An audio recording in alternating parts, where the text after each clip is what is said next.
The stars were bleeding. That's how Admiral Lennox described the burning debris of Earth's last defense fleet. 20 ships, reduced to space dust in a coordinated strike from the Allery. Humanity's war with the Allery had lasted 3 decades, long enough that no one remembered who fired the first shot. The United Coalition of Earth had few allies left and even fewer options. That's when they called me. Commander Rylan Voss, ex-diplomat turned smuggler, turned negotiation consultant. My reputation was one of last resorts, bar fights, and impossible solutions. Admiral Lennox briefed me in the orbital citadel hovering over Earth like a halo of guilt. "We need you to go to Alara Prime," she said.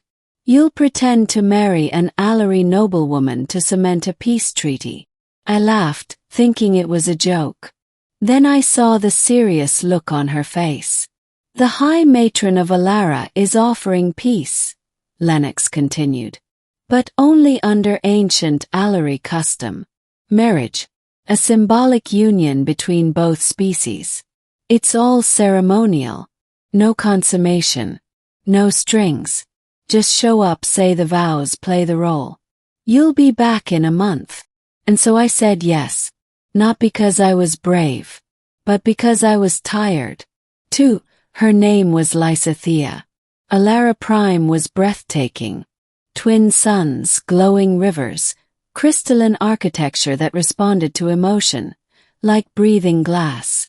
I arrived with a translator drone, 2 security officers, and a bouquet I stole from the hydroponics bay. The moment I met her, I knew I was in trouble. Lysithea was regal. 7 feet tall, silver-violet skin, eyes like shifting galaxies. Her hair shimmered like liquid chrome, braided with starlight. She wore the ceremonial garb of her people, armor made of bioluminescent scale-cloth and an emerald crest showing her royal bloodline. She looked down at me, voice like music made of logic and steel. "You are smaller than I expected. You're more beautiful than I feared," I replied, mouth on autopilot. The room went silent. Then, unexpectedly, she laughed. "We begin well, Earthling." 3. The Marriage of Shadows. The wedding was a political performance. Held in the Temple of Harmonies, beneath a sky with dancing moons, our union was sealed by the clasping of hands and an exchange of breath, an ancient Allery tradition that symbolized mutual survival. The breath thing was weird, but I went with it. We were filmed by hundreds of media drones. Both species watched live, clinging to hope that this ridiculous gesture might end a war that had consumed billions. Afterward, we were assigned a diplomatic residence. A towering spire overlooking the flame forest. Security was tight. So was the tension. First we spoke little. She stayed in her study, reading military archives and ancient poems. I drank, stared at the stars, and tried not to think about the people I'd lost. But something changed after our 3rd week. Beneath the surface. One night, during an artificial eclipse ceremony, I found her in the observation chamber, alone.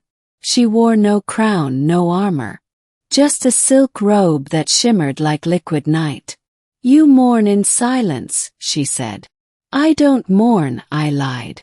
She tilted her head, studying me like a scientist might study a wounded animal. "You dream of fire. I hear it in your sleep." And blinked. "You listen while I sleep. It is difficult not to. The walls echo your pain." I didn't know how to respond. So I asked the question I'd wanted to ask since I got here. Why agree to this fake marriage? She didn't answer right away. When she did, her voice was barely above a whisper. "Because I am tired of funerals. Because I've seen the eyes of children who do not know peace. Because love, even a false love, is a better symbol than death." I saw her differently after that. 5. Whispers of treason. Peace is dangerous. 3 days after that conversation, I was nearly assassinated during a diplomatic gala. A rogue Alari warrior lunged with a plasma blade. He shouted something about purity of the stars, before Lysithea caught his arm mid-strike and crushed his wrist like it was twigs. Later that night we learned the truth.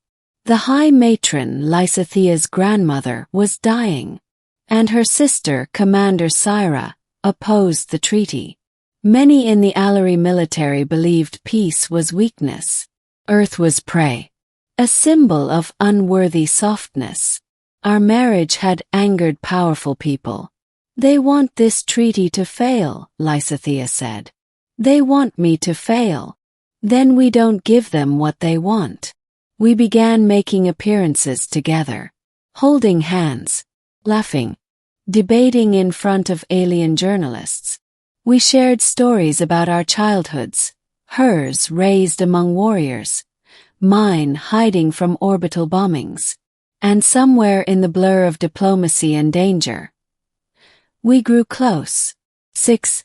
The Confession. It was the 39th night of our marriage. We were sitting on the edge of the sky garden.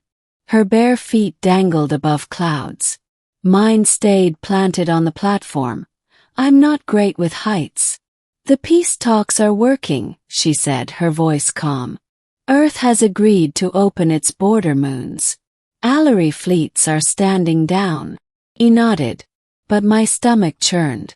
Then I guess we'll be done soon. She turned to me, face unreadable. That disappoints you. I looked at her, truly looked, and realized the truth. I wasn't acting anymore. I didn't expect to feel this, I whispered. She didn't reply. Instead, she reached out, touching my cheek with glowing fingers. You lie better than most. But not to me. Then she kissed me. And it wasn't a political kiss. It was a real one. 7. The Betrayal. We were still tangled in each other's arms when the explosion rocked the spire. Sirens screamed. Emergency lights flickered. A hologram flickered to life in the air. Commander Syra, Lysithea's sister, declared a coup. The High Matron was dead. The peace treaty was void. Earth was to be invaded in 3 solar rotations. We fled through secret tunnels beneath the spire. Her hand never left mine. She will hunt us, Lysithea said. I am now a traitor. Then we're traitors together. We made for a smuggler's port on the dark side of Alara Prime. One of my old contacts still owed me a favor. I traded my last Earth medal for a stealth cruiser. As we lifted off, we watched as Alari warships surged into formation in the upper orbit. The final gambit. We reached Earth Command within hours. Panic gripped the military council. Everyone wanted retaliation. But Lysithea stepped forward. My wife, my fake wife, and spoke in perfect Terran. If you retaliate, you'll confirm their lies. You'll give Syra what she wants. Then what do you suggest? Admiral Lennox snapped. Lysithea turned to me. We go public. And so we did. Together we appeared in front of every screen, every terminal, every eye across 2 worlds. We told the truth. About the political marriage, the lies, the sabotage, the love that had become real. It was raw. It was reckless. But it worked. The people of Alara had seen enough war. Enough death. They rose up. Riots shook the outer moons. Soldiers laid down their arms. Commander Syra's fleet lost support in less than a week. By the 10th day, the treaty was reinstated. With real signatures this time. 9. Now she's in love with me. It's been 6 months since the treaty. Lysithea and I live on Luna, in a diplomatic enclave carved into the Sea of Tranquility. We still get strange looks, still get threats, but we also get letters from children, both human and Alari, who talk about peace and stars and hope.